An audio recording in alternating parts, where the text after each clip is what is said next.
نحمده ونصلي على رسوله الكريم أما بعد فأعوذ بالله من الشيطان الرجيم بسم الله الرحمن الرحيم رب اشرح لي صدري ويسر لي أمري واحلل عقدة من لساني يفقهوا قولي. فالتقطه آل فرعون. اب ہوتا کیا ہے، بچہ ڈال دیا جاتا ہے اس میں، آل فرعون اس کو اٹھا لیتے ہیں. لام قاف توئے لقطہ، لقطہ کہتے ہیں گری پڑی چیز کو اٹھانا. یہاں مجھے یوسف علیہ السلام کا واقعہ یاد آ رہا تھا کہ ان کو کنویں سے اٹھایا گیا تھا، کنویں سے نکالا گیا تھا، اور یہاں ان کو دریا سے اٹھایا جا رہا ہے. فالتقطه آل فرعون، اور آل میں نوکر چاکر رعایا سب آتے ہیں. آل فرعون نے اس کو اٹھا لیا. کہا یہ جاتا ہے کہ وہ ٹوکری جو تھی یا کشتی جو تھی یا وہ ڈبہ جس میں موسیٰ علیہ السلام کو ان کی والدہ نے ڈال کر دریا کی نظر کیا تھا، وہ بہتا بہتا فرعون کے محل کے پاس آ گیا. لِيَكُونَ لَهُمْ عَدُوًّا وَحَزَنًا، تاکہ وہ بن جائے ان کے لیے، کون؟ موسیٰ علیہ السلام، عدوًا دشمن، وحزنًا اور غم کا سبب، غم کا ذریعہ. لیکن ان کو پتہ تو نہیں تھا نا. آپ دیکھیے نا کہ انداز کیسا ہے. فرعون کی آل نے یا گھر والوں نے اسے دریا سے نکال لیا تاکہ وہ ان کا دشمن اور ان کے لیے غم کا سبب بن جائے. اب دیکھیے کہ جو تقدیر میں لکھا ہوتا ہے نا، انسان خود بخود اس کی طرف چل پڑتا ہے. بعض اوقات انسان بہت بے بس ہوتا ہے. فرعون کتنے وسیع پیمانے پہ تدبیریں کر رہا تھا. شاید دنیا میں کوئی اور ایسی مثال نہ ملتی ہو کہ جس میں معصوم بچوں کا اتنا وسیع پیمانے پہ قتل عام کیا گیا اور صرف ایک شخص کو بچانے کے لیے. اس نے کتنا شدید ظلم کیا، کس قدر ظلم ڈھایا، لیکن نتیجہ کیا نکلا، حاصل کیا ہوا؟ جس سے ڈر رہا تھا اس کو اپنے ہی پاس لے لیا، اس کو خود ہی اٹھا لیا. ان فرعون وہامان وجنودہما کانوا خاطئین، بے شک فرعون اور حامان اور ان دونوں کے لشکر خطا کار تھے. خطا کار ان کو کیوں کہا گیا؟ کہ وہ اپنی ظالمانہ تدبیروں سے اللہ کی تقدیر کو روکنا چاہتے تھے، اور اللہ کی تقدیر کسی کی تدبیر سے نہیں رکا کرتی نافذ ہونے سے. وقالت امرأة فرعون، اور فرعون کی بیوی کہنے لگی، قرۃ عین لی ولک، میری اور تیری آنکھوں کی ٹھنڈک. یعنی موسیٰ علیہ السلام جب فرعون کے سامنے اور اس کی بیوی حضرت آسیہ کے سامنے لائے گئے تو بچے کو اٹھا کر حضرت آسیہ کیا بولی؟ قرۃ عین لی ولک، کتنا خوبصورت بچہ ہے، ہماری آنکھوں کی ٹھنڈک. کہا جاتا ہے کہ فرعون کی اولاد نہیں تھی، جس بنا پر حضرت آسیہ کی شدید خواہش تھی کہ کوئی بچہ اڈاپٹ کر لیا جائے. تو جب اس بچے کو دیکھا، اور وہ بہت ہی خوبصورت بچہ تھا، جیسا کہ ایک اور جگہ پر آتا ہے کہ وہ القیت علیک محبۃ منی، اللہ تعالیٰ نے موسیٰ علیہ السلام کی شکل پر ایک خاص قسم کی محبت اتاری تھی کہ جو بھی دیکھتا تھا اس کا دل اس کی طرف مائل ہوتا. یعنی اتنے خوبصورت بچے کو دیکھ کے کہنے لگی، قرۃ عین لی ولک لا تقتلوہ، اس کو قتل نہ کرو. جیسے یوسف علیہ السلام کے لیے بھی لفظ آتا ہے نا، لا تقتلوا یوسف، یوسف کو قتل نہ کرو. یہاں بھی موسیٰ علیہ السلام کے لیے کیا کہا جا رہا ہے؟ اس کو قتل نہ کرو. دشمنوں کے ہاتھ میں ہیں، اللہ تعالیٰ کس طرح بچا رہے ہیں.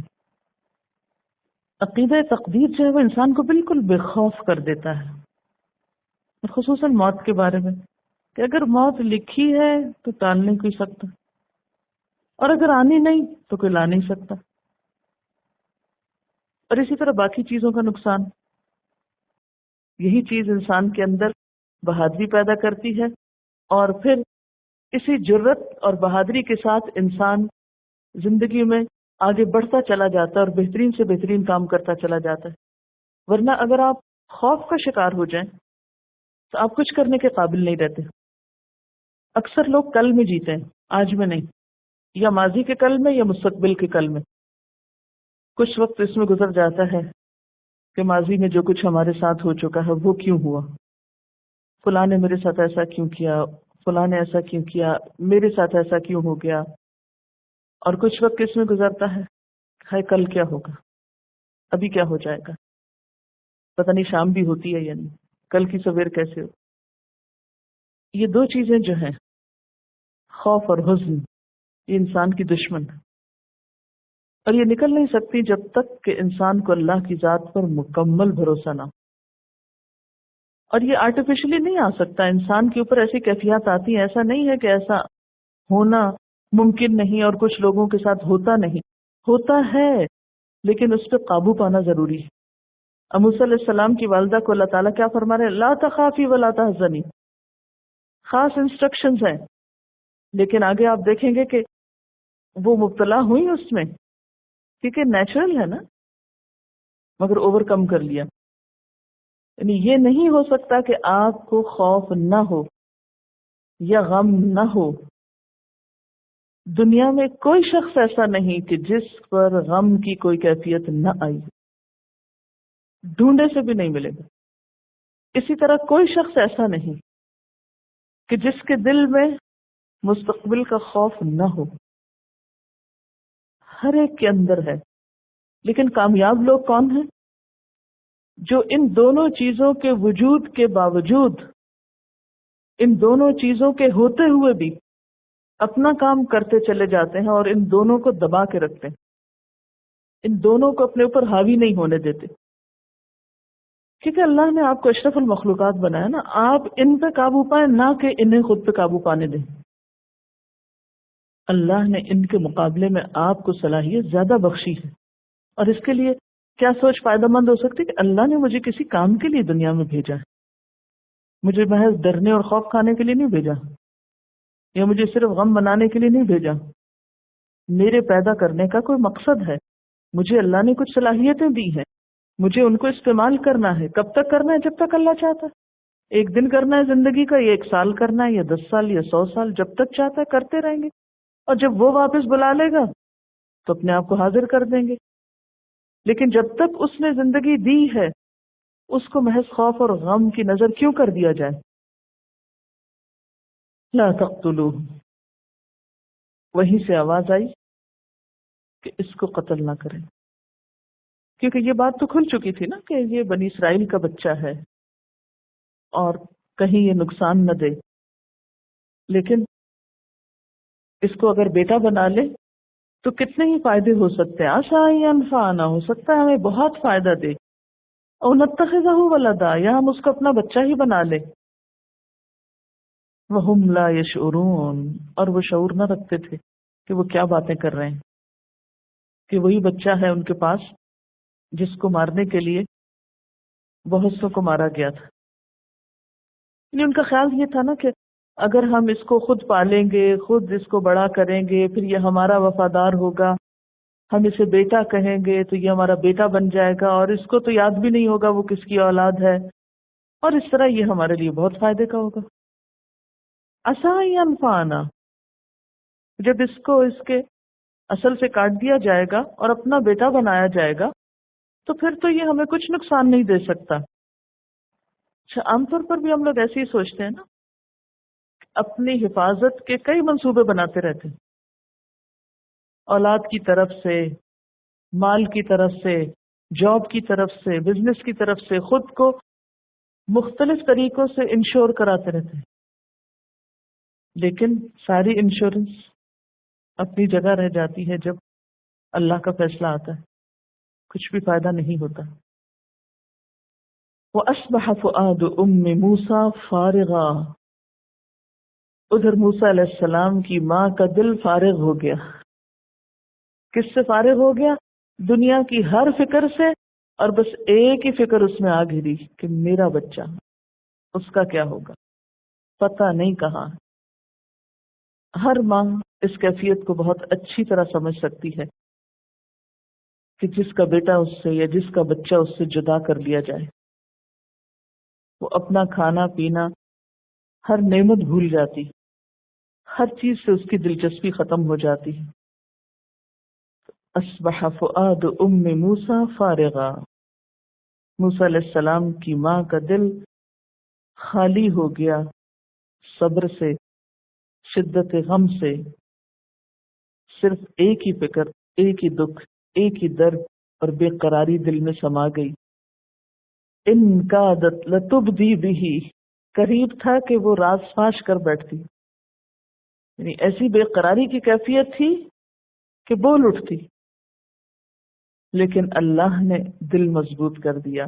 لولا ان ربطنا علی قلبها، اگر ہم اس کے دل کو مضبوط نہ باندھتے، ہم اس کے دل کو سہارا نہ دیتے، تو اس سے کیا پتہ چلتا ہے؟ بہت راز کی بات ہے کہ دل اللہ کے ہاتھ میں ہے، اس کے حوالے تو کرے اپنے آپ کو کہ وہ باندھ دے آپ کا دل۔ لولا ان ربطنا علی قلبها، یعنی دل کا علاج کسی کے پاس نہیں سوائے اللہ کے، دل کے اوپر آنے والی ہر کیفیت کا علاج اللہ کے پاس، خوف ہو، غم ہو، دکھ ہو، پریشانی ہو، بے قراری ہو، اضطراری کیفیت ہو، جیسے پیچھے بھی ہم نے پڑھا، امن یجیب المضطر، اور مضطر خواہ مومن ہو یا کافر ہو، بے قرار کوئی بھی ہو، کون جواب دیتا ہے اس کی بے قراری کا؟ وہ یکشف السوء، کون دور کرتا ہے تکلیفوں کو؟ وہی۔ لیکن مشکل یہ ہے اور عجیب افسانہ یہ ہے کہ ایسی کیفیات میں ہم بندوں کی طرف رجوع کرتے ہیں اور جس کے ہاتھ میں سب کچھ ہے اس کو بھول جاتے ہیں، اس سے تعلق قائم نہیں کرتے، پھر اصلاح کہاں سے ہو؟ پھر علاج کہاں سے ہو؟ پھر فائدہ کہاں سے ہو؟ لولا ان ربطنا، اگر ہم نہ باندھتے، ہم مضبوط نہ کرتے، ہم ڈھارس نہ بندھاتے۔ اور وہ کیا ڈھارس تھی؟ وہ وعدہ کہ تم صبر کرنا، ہم موسیٰ علیہ السلام کو بخیریت تیرے ہی پاس واپس لائیں گے۔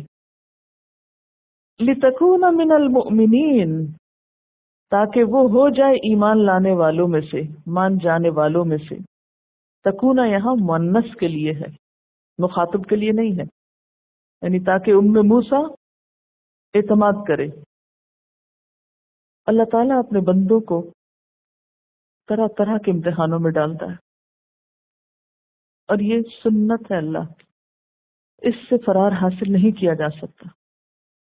اگر آپ یہ کہیں کہ ہماری زندگی ایسے ہو جائے کہ اس میں کوئی امتحان نہ، کوئی آزمائش نہ، کوئی مشکل نہ ہو، تو جب تک آپ دنیا میں ہیں یہ نہیں ہو سکتا، ممکن ہی نہیں۔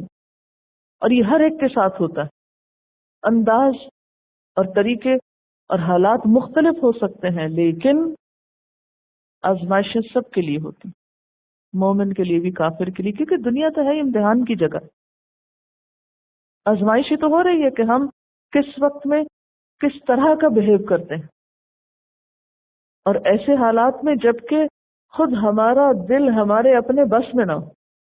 اب دیکھیں نا، زبان کو بھی آپ منہ بند کر سکتے ہیں، سیل کر سکتے ہیں، کانوں میں بھی انگلیاں دے سکتے ہیں، آنکھیں بھی بند کر سکتے ہیں، ہاتھ بھی باندھ سکتے ہیں، پاؤں کو بھی زنجیریں ڈال سکتے ہیں۔ دل کا کیا کریں؟ اس کو کیسے باندھے؟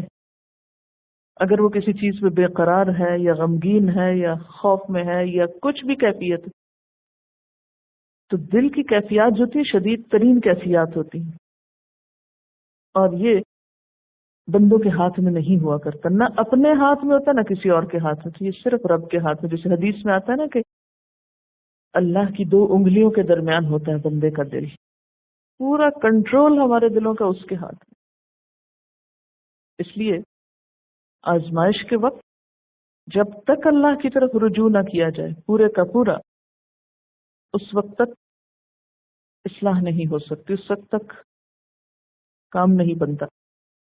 پھر اسی طرح یہ ہے کہ آزمائشیں بھی مختلف ہوتی ہیں، کچھ لوگوں کی کم ہوتی ہیں، کچھ کی زیادہ ہوتی ہیں۔ جتنا جس کا مرتبہ اور رتبہ ہوتا ہے، جتنا جس سے اللہ نے کام لینا ہوتا ہے، اتنی ہی اس کی آزمائش سخت ہوتی ہے۔ یہ بھی یاد رکھیے، سب سے زیادہ انبیاء علیہم السلام کی آزمائش سخت ہوتی ہے، لیکن جو شخص امتحان کے وقت ثابت قدم رہتا ہے، اللہ کا در نہیں چھوڑتا، اس کے دین کو نہیں چھوڑتا، اس کا راستہ نہیں چھوڑتا، اللہ بھی اس کو سنبھال لیتا ہے۔ اور یہ کس طرح اپنے آپ کو اللہ کے حوالے کرنا تھا؟ جیسے موسیٰ علیہ السلام کی ماں نے اپنے بیٹے کو حوالے کیا تھا۔ تھوڑی دیر کے لیے امیجن کریں، کیا آپ یہ کام کر سکتے ہیں کہ دل میں ایک خیال ڈالا جائے آپ کے دل میں، اور پھر آپ اپنے بچے کو جا کے سمندر میں چھوڑیں؟ چھوڑیں گے؟ چھوٹا امتحان نہیں ہے۔ ایک ماں کے لیے اپنا بچہ سب سے زیادہ پیاری چیز ہوتا ہے، اور پھر وہ بچہ جو چھوٹا ہوتا ہے، اور وہ بچہ جس کو وہ دودھ پلا رہی ہوتی ہے۔ اس لیے آپ نے غور کیا کہ اللہ تعالیٰ خاص طور پر پہلے دودھ پلانے کا ذکر کرتے ہیں، کس کو دودھ پلاتی رہی، کیونکہ جب دودھ چھڑا دیا جاتا ہے پھر ذرا سی اس شدت میں کمی آ جاتی ہے، پھر ذرا بچے اور بڑے ہوتے ہیں، تھوڑا اور کم انڈیپینڈنٹ ہونے لگتے ہیں، تو تھوڑا اور کم کی اب اپنے آپ کو سنبھالنے لگتے ہیں۔ لیکن جتنی زیادہ اٹیچمنٹ ماں کی دودھ پیتے بچے کے ساتھ ہوتی ہے، اتنی دنیا کی کسی اور چیز کے ساتھ نہیں ہوتی۔ یہ محبت کی کیفیتوں میں، عقیدت کی اور اٹیچمنٹ کی کیفیات میں شدید ترین کیفیت ہوتی۔ اس سے زیادہ جذباتی منظر اور کوئی نہیں ہو سکتا۔ آپ کو یاد ہے کہ ایک دفعہ آپ صلی اللہ علیہ وسلم بیٹھے ہوئے تھے، تو اتنے میں ایک قیدی عورت پکڑ کر لائی گئی جس کا دودھ پیتا بچہ پیچھے رہ گیا تھا۔ وہ اس طرح دیوانگی کی کیفیت میں تھی کہ جس بچے کو دیکھتی اٹھا لیتی اور اسے دودھ پلانے لگتی، اور اس کی حالت پہ سب ترس کر رہے تھے۔ تو اس وقت آپ صلی اللہ علیہ وسلم نے لوگوں سے پوچھا کہ تمہارا کیا خیال ہے اس عورت کے بارے میں، کہ اگر اس کو اس کا بچہ مل جائے تو وہ اسے آگ میں پھینکے گی؟ آپ صلی اللہ علیہ وسلم ہر واقعے سے لوگوں کو سبق سکھاتے تھے، یعنی مشاہداتی انداز تعلیم تھا آپ کا۔ تو واقعہ ہوا تو اس موقع پر جب لوگ پوری طرح تیار ہیں بات سننے کے لیے، دلوں پہ اثر ہو رہا ہے، اس وقت ایک خاص بات سکھا دی جو اس موقع کی مناسبت سے ہو۔ فرمایا کہ اللہ اپنے بندے سے اس ماں سے بڑھ کر پیار کرتا ہے، وہ اپنے بندوں کو آگ میں نہیں پھینکنا چاہتا، لیکن اگر بندے خود ہی اس آگ سے نہ بچنا چاہیں تو اللہ تعالیٰ کیا کر سکتا؟ کیونکہ مشکل یہ ہے نا کہ اگر مفسد بندوں کو جنت میں اللہ تعالیٰ بھیج دیں ان پہ ترس کر کے، تو وہ کیا کریں گے وہاں جا کے؟ فساد ہی فساد، جنت کو بھی جہنم بنا دیں گے۔ اس لیے بہتر ہے ان کو جہنم میں ہی بھیجا جائے، ورنہ اللہ تعالیٰ کی محبت کم نہیں ہے بندوں سے۔ پھر ہمیں دیکھنا چاہیے کہ ہم کہیں دنیا میں تو نہیں فساد پھیلاتے، ہم ڈیزرو کرتے ہیں وہاں جانا۔ تو جب تک ہم ثابت نہیں کریں گے کہ ہاں ہم پرامن لوگ ہیں، تو اس وقت تک لا يدخل الجنت قاطع الرحم، لا يدخل الجنت قطاط، قطاط چغل ہو جنت میں نہیں داخل ہو سکے گا۔ کہنے کا مقصد یہ ہے کہ کوئی بھی چیز جو آپ کی زندگی میں انتہائی عزیز ہو، انتہائی محبوب ہو، انتہائی پیاری ہو، جیسے ایک ماں کو دودھ پیتا بچہ پیارا ہوتا، جس کے بغیر وہ رہ نہیں سکتی، سو نہیں سکتی، کھا نہیں سکتی، اگر اس کو اللہ کے حکم پر وہ بھی چھوڑنا پڑے تو کیا وہ تیار ہے اس قربانی کے لیے؟ کیا وہ ایسا کر سکتی ہے؟ تو جب تک انسان ایسی قربانیاں دیتا نہیں، وہ اللہ کے کام کے لیے چنا نہیں جاتا نا، کیونکہ انسان کسی نہ کسی لیول کے شرک میں مبتلا ہوتا ہے۔ ہم زبان سے دعویٰ کر رہے ہوتے ہیں کہ ہم اللہ سے سب سے بڑھ کے محبت کرتے ہیں، حالانکہ ہم اللہ سے نہیں کر رہے ہوتے، وہ صرف زبانی کلامی دعوے ہیں ہمارے، عمل نہیں ہے اس پر۔ عملی طور پر ہمارے دل میں کچھ اور ہوتا ہے، اور بعض اوقات اگر وہ چیز چھننے لگے تو ہم اللہ کا راستہ بھی چھوڑ دیتے ہیں۔ ہم کہتے ہیں اگر یہ نہیں، میری یہ مرضی پوری نہیں ہوتی، میرے دل کی یہ خواہش پوری نہیں ہوتی، تو میں اللہ کے دین پہ بھی نہیں چل سکتے، میں اللہ کے دین کا کام بھی نہیں کر سکتا۔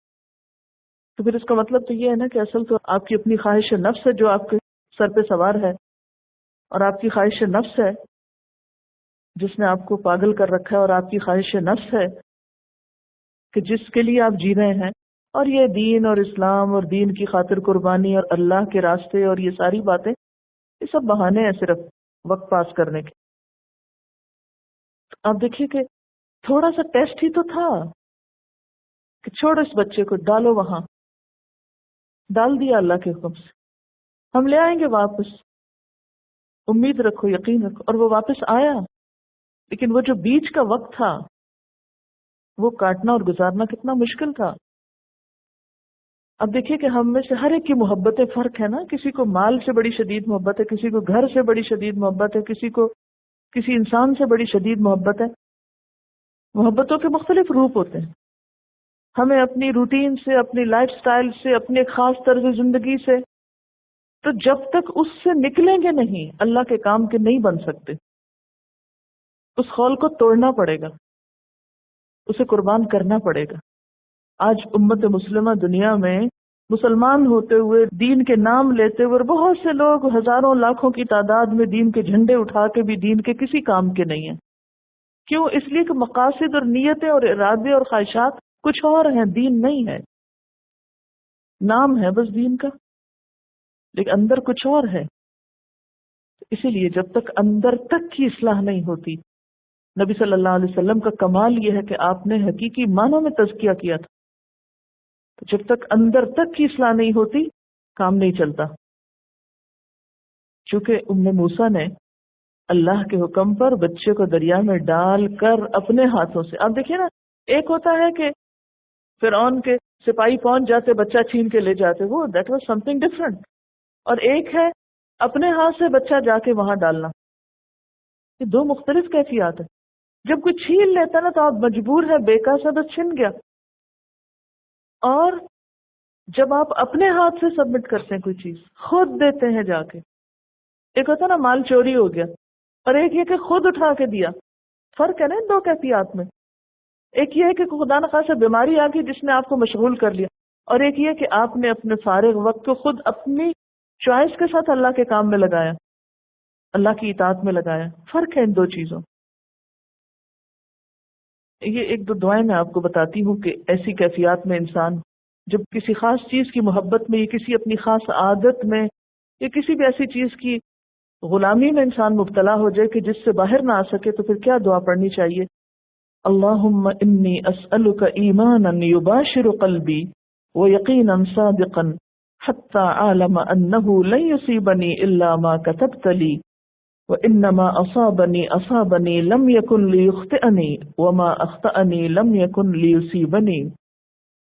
اے اللہ، میں تجھ سے ایسے ایمان اور یقین کا طالب ہوں جو میرے دل کی گہرائیوں میں پیوست ہو جائے، حتیٰ کہ مجھے یقین ہو جائے کہ جو تکلیف تو نے میرے لیے مقدر کی ہے اس کے علاوہ کوئی تکلیف مجھے پہنچ نہیں سکتی، اور میں جس تکلیف میں مبتلا ہوا ہوں وہ ٹلنے والی نہ تھی، اور جس تکلیف سے میں بچ گیا ہوں اس میں گرفتار نہیں ہو سکتا تھا کیونکہ تو نے نہیں کرنا تھا نا. اللہم انی اسألک ایمانا اہتدی بہ ونورا اقتدی بہ ورزقا حلالا اکتفی بہ اللہم اجعلنی احبک بقلبی کلہ وأردیک بجہدی کلہ. اے اللہ، میں تجھ سے ایسے ایمان کا طالب ہوں جس سے میں ہدایت حاصل کرتا رہوں، اور ایسے نور کا متمنی ہوں جس کی روشنی میں چلوں، اور اس کے حلال کا متلاشی ہوں جس پہ قناعت کروں. اے اللہ، مجھے ایسا بنا دے کہ دل کی گہرائیوں سے تجھ سے محبت کروں اور اپنی ساری کوششیں تیری رضا حاصل کرنے کے لیے صرف کر دوں.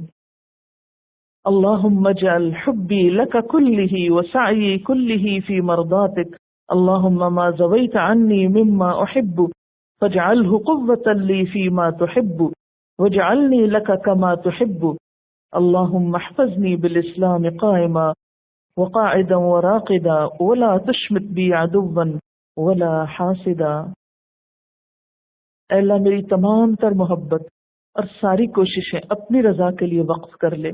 اے اللہ، میری جس پسندیدہ چیز کو تو نے مجھ سے روک رکھا ہے اسے میرے لیے باعث قوت بنا اور اپنا محبوب اور پسندیدہ شخص بنا.